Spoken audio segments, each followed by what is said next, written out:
বিসমিল্লাহ, আলহামদুলিল্লাহ, আসসালাতু ওয়াসসালামু আলা রাসূলিল্লাহ ওয়া আলা আলিহি ওয়া আসহাবিহি আজমাইন। আসসালামু আলাইকুম ওয়া রাহমাতুল্লাহি ওয়া বারাকাতুহু। আজকে হচ্ছে আমাদের লেসন নাম্বার 9B। এর আগের চ্যাপ্টার করেছি আমরা 9A, which was pronoun ছিল। তো আমরা করছিলাম প্রোনাউন। এই প্রোনাউনকে আমরা 3টা এপিসোডে ভাগ করেছি, 3টা লেসনে ভাগ করেছি, 9A, B and C। তো আজকে আমরা বি করব। তো লাস্ট লেসনে আমরা করেছিলাম প্রোনাউন কত ধরনের। 2 ধরনের প্রোনাউন আছে, একটা হচ্ছে ইন্ডিপেন্ডেন্ট প্রোনাউন আর একটা হচ্ছে অ্যাটাচ প্রোনাউন। ইন্ডিপেন্ডেন্ট প্রোনাউনগুলি হচ্ছে এরকম, যেটা আমরা লাস্ট ক্লাসে শিখেছি এবং আশা করি সবাই মুখস্থ করেছেন। এটা হচ্ছে কি আমার হুয়া, হুমা, হুম, হিয়া, হুমা, হুন্না, আন্তা, আন্তুমা, আন্তুম, আন্তি, আন্তুমা, আন্তুন্না, আনা, নাহনু। আর সাথে সাথে মানেগুলোও দেওয়া আছে, আপনারা এটা মুখস্থ করে নেবেন। তো আজকে যেটা করব সেটা হচ্ছে attach pronoun. What is attach pronoun? Every independent pronoun has an attached counterpart. এর মানে কি? মানে হচ্ছে যে প্রত্যেকটা ইন্ডিপেন্ডেন্ট প্রোনাউনের একটা অ্যাটাচ কাউন্টারপার্ট থাকে। মানে যদি আমি হি, যেটা আমার ভার্সন, যেটা হুয়া ভার্সন, ওই হুয়ার একটা কাউন্টারপার্ট আছে, হ্যাঁ, যেটা আমার অন্য একটা ওয়ার্ডের সাথে অ্যাটাচ হয়। তো এখানে দেখি আমরা আমাদের কোরআনে যত ওয়ার্ড আছে, ইসম, ফেল এন্ড হারফ, 3 ধরনের ওয়ার্ডই তো আছে। এই 3 ধরনের প্রত্যেকটা ওয়ার্ডের সাথে আমার প্রোনাউন অ্যাটাচ হতে পারে, এবং এই প্রোনাউনটা যখন অ্যাটাচ হয় ওইটাকে আমরা বলি অ্যাটাচ প্রোনাউন। এবং আমার ইন্ডিপেন্ডেন্ট প্রোনাউন সবসময় রাফা স্ট্যাটাস, এবং অ্যাটাচ প্রোনাউন সবসময় নাসব এবং জার স্ট্যাটাস। ইন্ডিপেন্ডেন্ট প্রোনাউন কখনোই নাসব অথবা জার হতে পারবে না। আবার অ্যাটাচ প্রোনাউন কখনো রাফা হতে পারবে না। এটা আমাদেরকে খেয়াল রাখতে হবে। তাহলে কি বললাম? অ্যাটাচ প্রোনাউন সবসময় নাসব এবং জার স্ট্যাটাস। তো এখন আমরা আরেকটা জিনিস দেখি। এখানে দেখি একটা ছোট্ট এক্সাম্পল আমি দিয়েছি, আবদি হি। এই যে হিটা আমার এখানে হাইলাইট করা আছে, এই হিটা হচ্ছে আমার অ্যাটাচ প্রোনাউন, হ্যাঁ, যার মিনিং আসে হিজ। আবদ মানে স্লেভ, হি মানে হিজ। তাহলে এটা হলো আমার হিজ স্লেভ। আমি যদি ইংরেজিতে বলি হিজ স্লেভ, এটা হবে আবদি হি। তো এখন চলেন আমার অ্যাটাচ প্রোনাউনের চার্টে চলে যাই। তো অ্যাটাচ প্রোনাউনে যেটা আছে সেটা হচ্ছে আমার যেটা ইন্ডিপেন্ডেন্ট প্রোনাউনে হুয়া ভার্সন ছিল, আপনারা করেছিলেন হুয়া, হি ভার্সনটাই ছিল আমার হুয়া। এখন আমি কি করেছি, এই হুয়াটা এখানে আর রাখিনি অ্যাটাচ প্রোনাউনে। এটা না করে ওয়াটাকে কেটে ফেলেছি, ফেটে শুধু আমি হুটা রেখে দিয়েছি। তো এখানে দেখেন এই যে হু, এটা হচ্ছে আমার অ্যাটাচ প্রোনাউন। আর এটা কখনো কখনো হি হতে পারে, but don't worry about it. He যদি কখনো দেখেন তাহলে বুঝবেন যে এটা অ্যাটাচ প্রোনাউন। মেনলি আমার হু, তাহলে হু হচ্ছে আমার অ্যাটাচ প্রোনাউন। আর পেয়ারে এসে এটা হুমাই থাকবে, এটার কোনো চেঞ্জ নাই। আর কখনো কখনো আপনি হিমা দেখতে পারেন। সো এটা আমার এত মুখ্য না, মুখ্য হচ্ছে আমার হুমা। আবার প্লুরালে গিয়ে আপনার হুমই থাকবে, এটার কোনো চেঞ্জ হবে না। আবার কখনো কখনো আপনি হিম দেখতে পারেন। এই গেল আমার মাস্কুলিন। এবার দেখি আমরা ফ্যামিনিন। ফ্যামিনিনে কি হয়েছে? যেটা ছিল আমার হিয়া, মনে আছে ইন্ডিপেন্ডেন্ট প্রোনাউন হিয়া, তো সেখানে আমার হিয়াটা না হয়ে এটা হবে হা, এবং এটা হচ্ছে আমার শি ভার্সন, ফ্যামিনিন ভার্সন। ঠিক সেম ভাবে বোথ অফ দেম কোনো চেঞ্জ হয় নাই, হুমা অথবা হিমা, হুন্না অথবা হিন্না, এটার কোনো চেঞ্জ নাই। তাহলে কি হলো? আমার থার্ড পার্সনে মোটামুটি আমার ইন্ডিপেন্ডেন্ট প্রোনাউনের সাথে খুব কম চেঞ্জ আছে। যে চেঞ্জটা আমরা মূলত দেখতে পারবো সেটা হচ্ছে আমার সেকেন্ড পার্সনে, মানে ইউ ভার্সনে। এখানে আমরা যদি দেখি, এটা ছিল আমার আন্তা, আন্তা ছিল ইউ। এখানে আন্তা না হয়ে আমার পুরো ভার্সনটা কাতে চলে গেছে। তা আমার ইউ যদি আমি অ্যাটাচ করি তাহলে হবে কা। তাহলে আমার পরের রিদমটা আমি একটু শোনাই যে আপনারা কিভাবে পড়বেন, তাহলে মুখস্থ হয়ে যাবে। কা কুমা কুম, কি কুমা কুন্না। এই হচ্ছে আমার ইউ ভার্সন।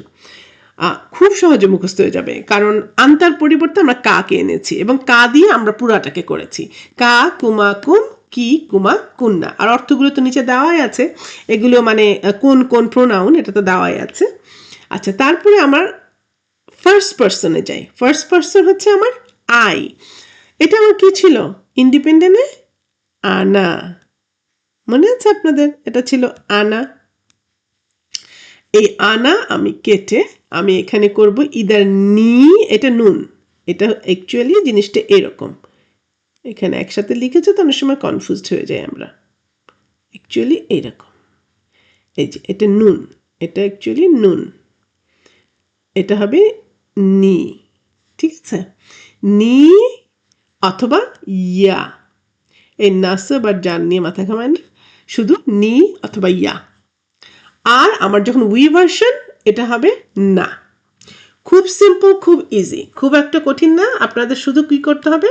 শুধু আপনাদেরকে মুখস্থ করতে হবে। ওকে, আমরা দেখি তাহলে, এগুলো মুছে দেই, তাহলে আপনাদের পড়তে সুবিধা হবে।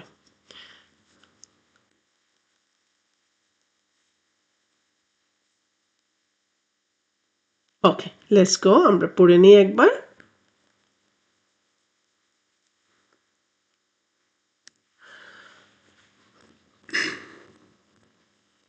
দেখেন, হু হুমা হুম, হা হুমা হুন্না, কা কুমা কুম, কি কুমা কুন্না, নি ইয়া অথবা না। তো এই ছিল আমার অ্যাটাচ প্রোনাউন। আপনাদের একটু মুখস্থ করতে হবে, ঠিক যেমনি আপনি মুখস্থ করেছেন কি ইন্ডিপেন্ডেন্ট প্রোনাউন। ইন্ডিপেন্ডেন্ট প্রোনাউন এবং অ্যাটাচ প্রোনাউন আমার প্রত্যেকটা সাবজেক্টে লাগবে, সেই জন্য এটা মুখস্থ করা খুবই জরুরি। এবং এটা প্রত্যেক দিন আপনি কি করবেন, একবার দুইবার করে দেখবেন, অ্যাটলিস্ট 10 মিনিটস করে প্র্যাকটিস করেন, ইনশাল্লাহ মুখস্থ হয়ে যাবে। আচ্ছা, এখানে দেখেন আমি কিছু এক্সাম্পল লিখে দিয়েছি। এই যে যেমন দেখেন, এটা রব্বু হু, এই যে হুটা, এই যে এটা, এটা হচ্ছে আমার অ্যাটাচ প্রোনাউন। তো এটার মানে হচ্ছে হি ইজ রব। এবার আমি মানেতে আসলাম।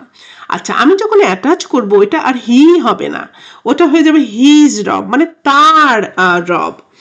এখানে দেখেন, এই যে কা, রব্বু কা, এই কাটা হচ্ছে আমার অ্যাটাচ প্রোনাউন। রবের সাথে আমি কা লাগিয়েছি, কা মানে হচ্ছে ইয়োর, এটা আর ইউ হবে না, এটা ইয়োর, ইয়োর রব। তো এইভাবে আমি দিয়েছি, আপনারা একটু দেখে নেবেন। আর ট্রান্সলেশনগুলি এটার কি কি হতে পারে, এখানে একটু যদি ছোট করে আপনাদেরকে দেখাই তাহলে দেখতে পারবেন। দেখেন, আচ্ছা এখানে দেখেন, এই পাশটা, এই এই পাশটা পুরাটাই ইন্ডিপেন্ডেন্ট প্রোনাউন, হ্যাঁ, আর এই পাশটা পুরা অ্যাটাচ প্রোনাউন। আচ্ছা, এই ইন্ডিপেন্ডেন্ট প্রোনাউনে দেখেন, আমি যদি হু দিয়ে কোশ্চেন করি, তাহলে আমি যে অ্যান্সারগুলি পাবো, যে কে, এরা হচ্ছে এক একজন মানুষ, রাইট, বা এক একটা সত্তা, সেই জন্য আমি হু দিয়ে কোশ্চেন করে একটা অ্যান্সার পেয়েছি। আর এটার মানেগুলো এখানে দেওয়া আছে, he, you, they, all, you all, এরকম। আর এখানে দেখেন, আমি যখন হুজ দিয়ে কোশ্চেন করব, মানে স্পেশালি ইসমে, তখন আপনি এই অ্যান্সারগুলি পাবেন। হিজ অথবা হিম, দেয়ার অথবা দেম, ইয়োর অথবা ইউ। তো এই অর্থগুলি একটু দেখে নিন। এখন জাস্ট একটু দেখতে হবে, ইনশাল্লাহ নেক্সটে যখন আমরা সামনে আরও আগাবো, আপনাদের এগুলো একদম মুখস্থ হয়ে যাবে। একদম এগুলি মানে মুখস্থ, মানে বলছি যে প্র্যাকটিসে প্র্যাকটিসে আপনাদের কাছে এটা একদম পানি ভাত হয়ে যাবে।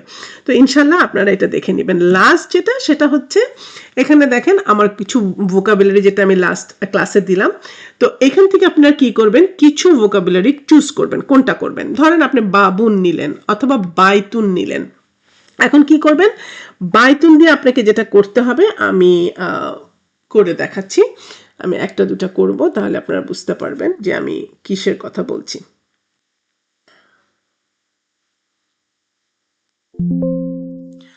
আচ্ছা, এখানে আমি যদি এখন ব্যাক পেজ দিই, ঠিক আছে। এখন আমি যদি বাইতু নেই, হ্যাঁ, লেটস টেক বাইতু, বাই তুন ছিল, রাইট।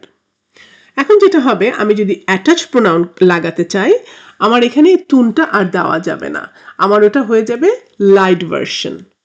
মনে আছে আমরা লাইট করেছিলাম, তাহলে এটা গিয়ে দাঁড়াবে, আমি যদি বলি বাইতুন মানে হচ্ছে হাউস, আমি যদি বলি হিজ হাউস, তাহলে আমাকে হু লাগাতে হবে, মনে আছে? হু মানে কি ছিল? হিজ ছিল। তাহলে by to who, by to who মানে হিজ হাউস। এখন আপনি এই বাই টু দিয়ে আপনি প্রত্যেকটা অ্যাটাচ প্রোনাউনের সাথে লাগাবেন। বাই টু কা মানে ইয়োর হাউস, বাই টু না, বাই টু কি বলে ওটাকে, সরি, বাই টু না মানে হচ্ছে আওয়ার হাউস, বাই টি মানে হচ্ছে মাই হাউস। এইভাবে আপনারা প্রত্যেকটা অ্যাটাচ করবেন আর অর্থগুলি লিখবেন। কয়েকটা ওয়ার্ড নিয়ে করেন, প্র্যাকটিস করেন, দেখবেন ইনশাল্লাহ মুখস্থ হয়ে গেছে। তো ঠিক আছে, এই পর্যন্ত থাক। তো আপনারা ভালো করে প্র্যাকটিস করেন, ইনশাল্লাহ এটা হয়ে যাবে।